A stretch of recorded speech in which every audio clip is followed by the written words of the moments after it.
ඒ අඩුතේ මුලින්ම සාකච්ඡා කරන්න බැලුවේ උතුරු මැද පළාතේ ප්‍රශ්නයක්. එතකොට මේක උතුරු මැද පළාතේ 46 වෙනි ප්‍රශ්නේ. 46 කියන්නේ ඉතින් අන්තිම ප්‍රශ්න 10න් එකන්නේ. එතකොට අනිවාර්යෙන්ම හાર્ඩ් මට්ටමේ ප්‍රශ්නයක්. එතකොට බලන්න හොඳට සාමාන්‍යයෙන් දැන් මේක තාප සම්නයනය ගානක්නේ. තාප සම්නයනය යටතේ ගොඩක් වෙලාවට ඔයගොල්ලන්ට ප්‍රශ්න වෙන්නේ බං රේඛීය තාප ගැනීමක්. එහෙම නැත්නම් අක්ෂීය තාප ගැනීමක්. කියන්නේ එක එල්ලේම දිගට තාප ගැනීමක් ගැන තමයි කතා කරන්නේ. මේ ගානත් බැලූ බැල්මට දැන් මේක කියලා දෙන විදිහට ගාන දැන් ස්ක්‍රීන් එකේ වැටේ. ඒවා තනියෙන් try කරන්න වීඩියෝ එක පෝස් කරලා මේකේ මෙන්න මේ සෙල්සියස් අංශය 200ට රත් වෙච්ච තරලයක් මෙන්න මේ බටේ ඇතුලෙන් ගලාගෙන යනවලු. එතකොට මේක දිහා බැලුවමත් සාමාන්‍ය ළමෙක්ට පේන්නේ අතරම මේක අතරම ඒ ප්ලස් මට්ටමේ ගානක්. කියන්නේ ඒකක් ගන්න ළමෙක් හදන ගානක් මේක. එතකොට අනිවාර්යයෙන්ම මේ පැත්තට ගලනවා නම් ගොඩක් කඩේ දෙන්නේ මේ පැත්තට තමයි සූත්‍ර ලියන්නේ කියලා. හැබැයි බං මේක අරිය තාප ගැලීමක්. අරිය තාප ගැලීමක් කියලා කියන්නේ ඔන්න මෙන්න මේ දිශාවට. අරයක් ඔස්සේ තාප ගැලීමක් තමයි මේක. ඒ කියන්නේ මේකේ තාපය ගලන්නේ මේ පැත්තට නෙමෙයි. මෙන්න මේ දිශාවට. මෙන්න මේ දිශාවට තමයි තාපය ගලාගෙන යන්නේ. එතකොට මේක ස්පෙෂල් ගානක් ඈ. ස්පෙෂල් MCQ එක. මේ පාරත් එන්න පුළුවන් මේ වගේ ගාන. අන්තිමට ඇවිල්ලා තියෙන්නේ 2020 තමයි මේ වගේ ගානක් අන්තිමට ඇවිල්ලා තියෙන්නේ. හොඳ ගානක්. බලමු එහෙනම් කොහොමද හදන්නේ කියලා. මේකේ දත්ත ටික දීලා තිනවා. මෙතන 20යිලු, මෙතන 200යිලු, මේක 200 මීටර්ස් දිගයිලු. ඒ වගේම මේකේ අරයන් දෙකක් දීලා තිනවා. අභ්‍යන්තර ආරය සෙන්ටිමීටර්ස් 50යිලු, බාහිර ආරය දීලා තිනවා සෙන්ටිමීටර්ස් 70යිලු. මං කියලා දෙන්නම් මේ වගේ ගානක් කොහොමද හදන්නේ කියලා. දැන් අපි දන්නවා සන්නයනයේ ගානක්. සන්නයනයේ ගානක් හදද්දි කොහොමත් අපි දන්නවා ඩෙල්ටා Q බෙදීම ඩෙල්ටා T සමානයි KA ඩෙල්ටා T බෙදීම ඩෙල්ටා L. ඔය සූත්‍රනේ අපි පාවිච්චි කරන්නේ. එතකොට මේ වගේ අරීය තාප මේක ලියාගන්න පට්ට දෙකක්. අරීය තාප ගලන අවස්ථාවක. අරීය තාප ගලන අවස්ථාවක් වුණත් දැන් මේක මොකද්ද මේ? චක්‍රීය.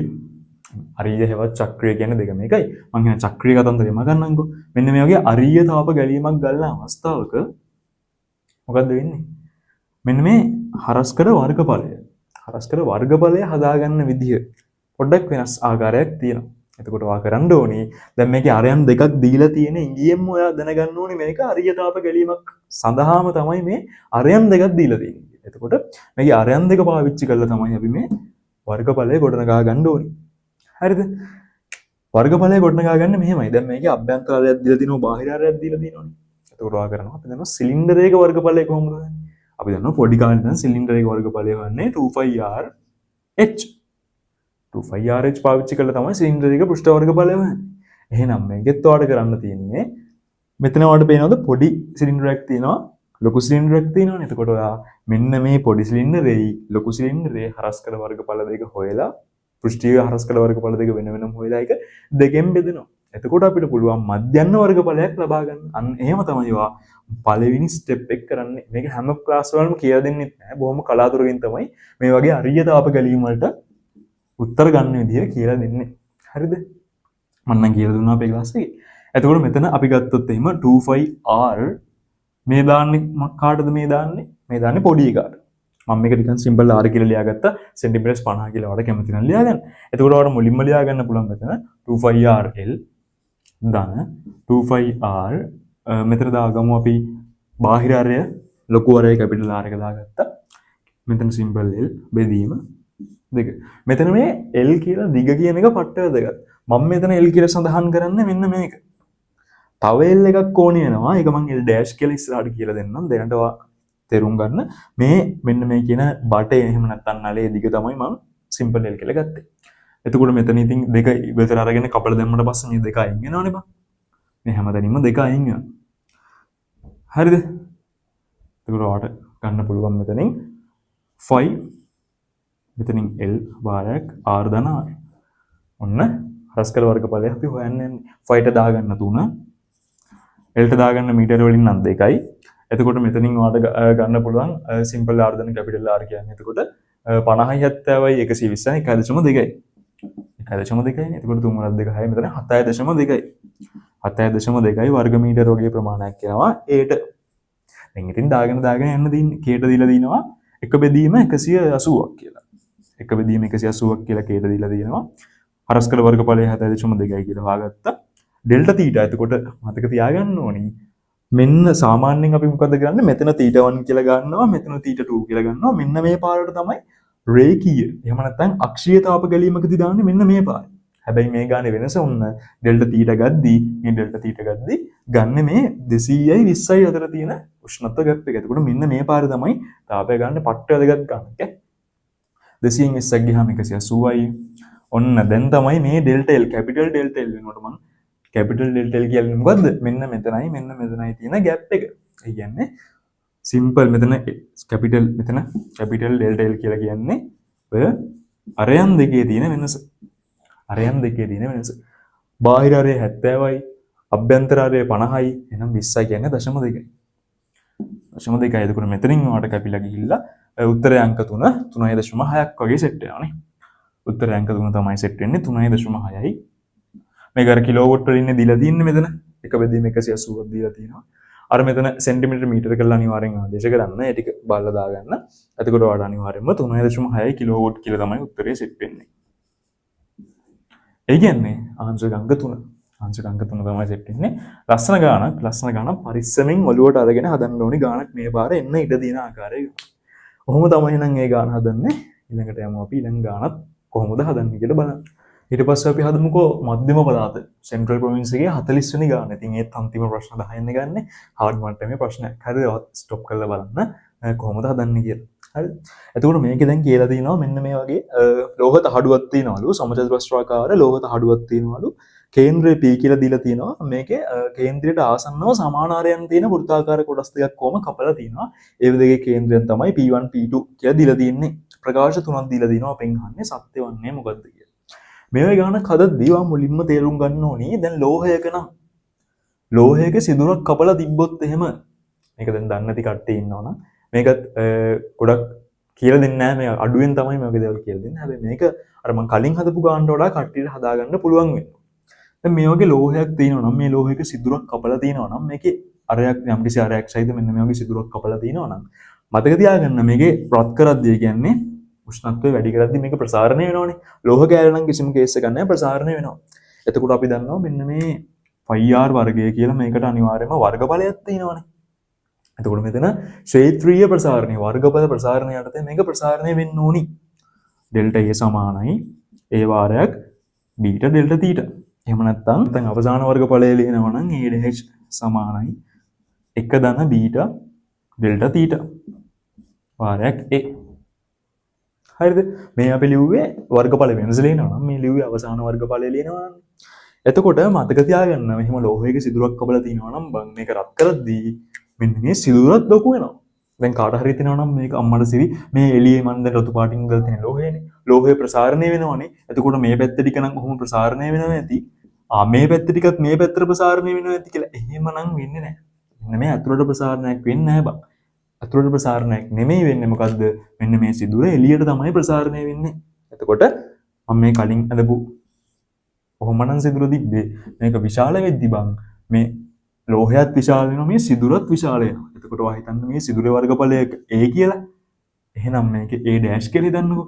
එතකොට මෙන්න මේ දාන සූත්‍ර ටිකම මෙන්න මේ සූත්‍රය මේ සිදුරටත් දාන්න පුළුවන් කියන එක ඔයාගේ ඔළුවේ තියාගන්න ඕනි.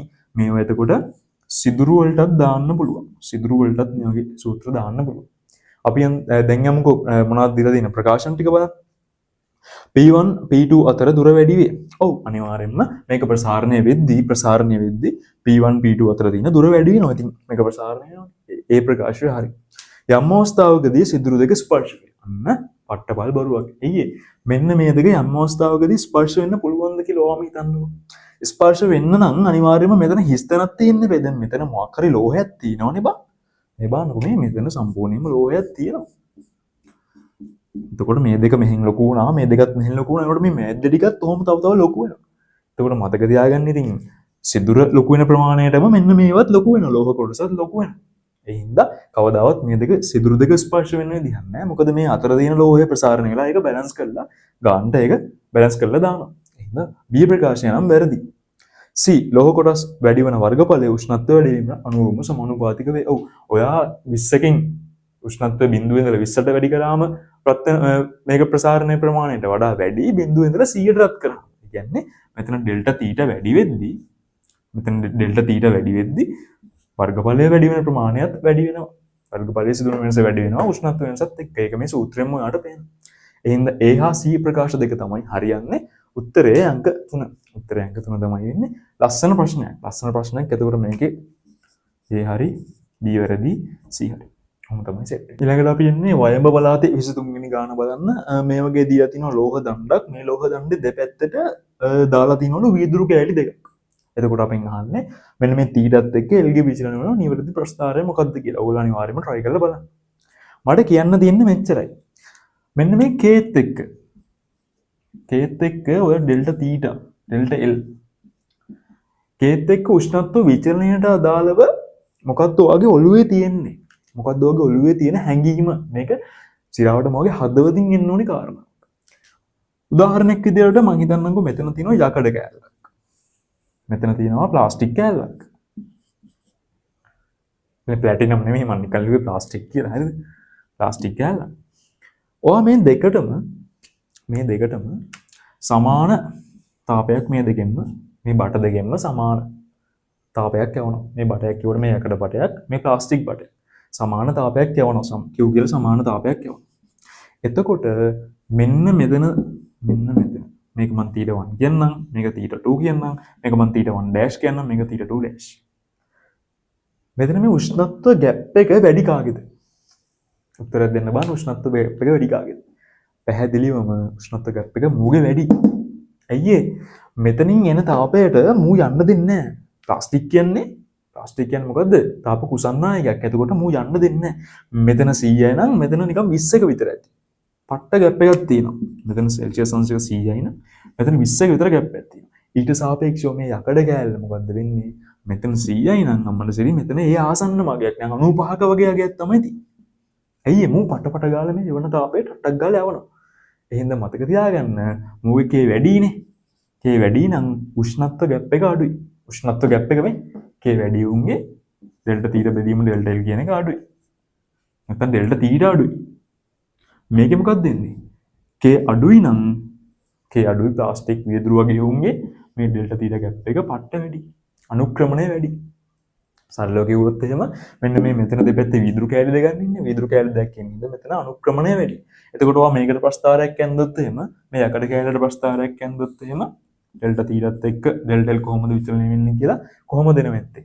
ඊට සාපේක්ෂව මේ ප්ලාස්ටික් කෑල්ලට එහෙම නැත්නම් වීදුරු කෑල්ලට මේ ප්‍රස්ථාරය ඇන්දොත් මොකක්ද දෙන නැත්තේ? ඩෙල්ටා L කොහොමද දෙන නැත්තේ?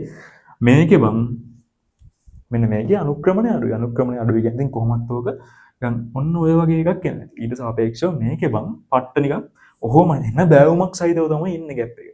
ඔක තමයි මම ඔයාලට කියන්න අදහස් කරේ. හරිද කියන්න අදහස් කරේ. එහෙනම් මෙතන ආලියොත් මෙතන ඉඳලා මෙතනට කොහොමද උෂ්ණත්වය අඩු වෙනවනේ. එතකොට මෙතන ඉඳලා මෙතනට කොහොමද උෂ්ණත්වය අඩු වෙනවා.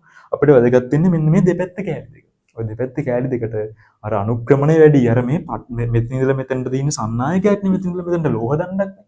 එහෙනම් මෙතන අනුක්‍රමණය අඩුයි නේ. ලෝහයක අනුක්‍රමණය අඩුයි. ඊට සාපේක්ෂව මෙන්න මේ වගේ කුසන්නායක ද්‍රව්‍යක විදුලෝහි කුසන්නායක ද්‍රව්‍යක අනුක්‍රමණය පට්ට වැඩි. හැබැයි මේ ගැප් එකම මෙතනක් තියෙන්න ඕනේ. එතකොට මේ ගැප් එකම මෙතනක් තියෙන්න ඕනේ. ඔය ගැප් එක පට්ට වැඩි වෙන්න ඕනේ. මේ කන්ද මේ බෑවුම පට්ට වැඩි. මේ බෑවුම වැඩි. මෙතන බෑවුම සාපේක්ෂව අඩුයි. ඔක තමයි උත්තරේ. ආන්සර් එක නම් අංක 4 මේක හදවතට වගේ මනසට දාගන්න. මේක අර අර්ථාන්විත ඔයාගේ හදවතට දාගන්න. මොකද්ද කේත් එක්ක ඩෙල්ටා තීටාට වෙන්නේ උෂ්ණත්ව අනුක්‍රමණයට මොකද්ද වෙන්නේ? එහෙනම් ඔක තමයි තාපය මම සාකච්ඡා කරන්න හදන ප්‍රශ්න ටික. තව වීඩියෝ එකකින් අපි බලමු මොකද්ද සාකච්ඡා කරන්නේ මම කියලා.